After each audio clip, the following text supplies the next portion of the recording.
Nice.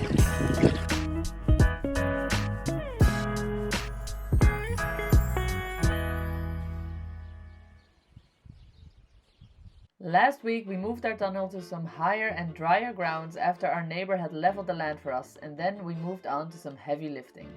But before we moved on to the heavy lifting, we first got some lambs onto the land. 5 new arrivals this week, 2 males and 3 females. There was some disturbance in the group, but now they're all friends.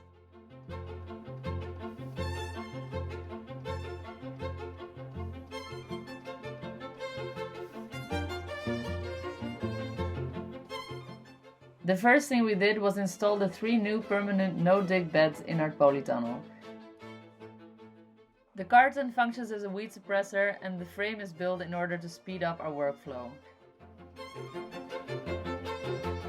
The boys then, with our own little trailer, hauled a lot of compost to and fro. These big bags filled with compost weigh up to 900 kg each, which is very heavy, and unfortunately we could not find someone with a tractor capable of lifting those for us.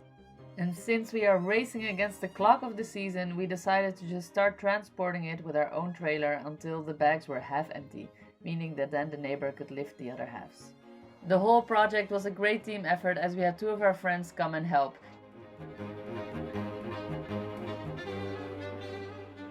Once all the compost was laid down, it was time to move on to the paths, for which we use wood chips, which we have piles and piles of, and it's laying around after all the chipping we've done in the past few months.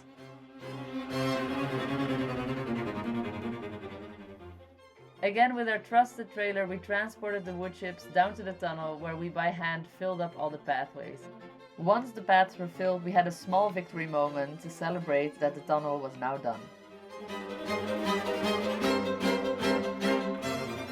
We then immediately moved on to the building of the permanent garden. We started off by measuring out everything and marking exactly where we wanted it.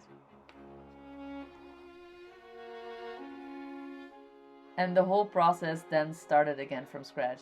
We rolled out a lot of carton as weed suppressors, placed our frames and filled them up bed by bed.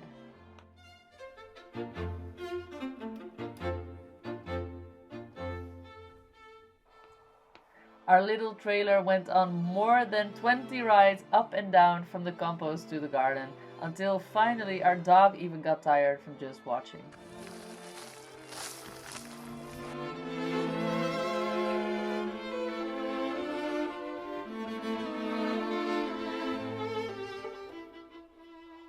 Once we were down halfway on most of our bags, help came.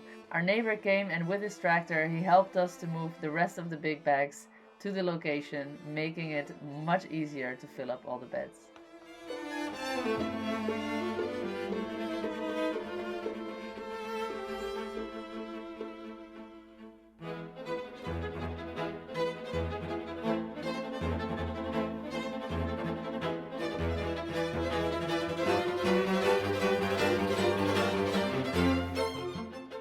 After 2.5 long days of work, we got the satisfying results, and that is our new permanent garden. So as you can tell, this is the final result. We have this beautiful new permanent garden. We'll be farming here for years and years to come. We've put this down. This has been a great investment into our own future. The carton layer will help suppress the weeds. This nice compost will set us up good, and of course we'll be adding onto this each year with the compost we'll be making on the farm. And it's been great having sourced all these wood chips locally from our own land. On to the next one. Next up, irrigation. See you on the next one. The Farming Chefs, peace out.